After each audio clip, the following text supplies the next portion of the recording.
حرام تو نخو پات باس میکنی باس ما کدی شوخ اینمی فیل دارم میکنه فهمیدی بخشش برگازی دیرم خیلی گفتن در کورای اینمی دیدی هوب رمضان خالقوف من تو را هیچ نفهمیدم که تو نصیحت داری یا جنگ داری.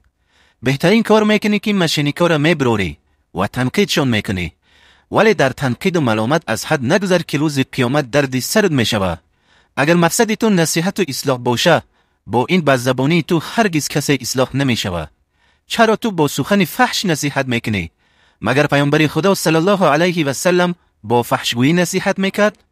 ببین، خداوند به پیامبران خود حضرت موسی و هارون حکم کرد که به نزد فرعون بروی و با او سخن نرم بگویه.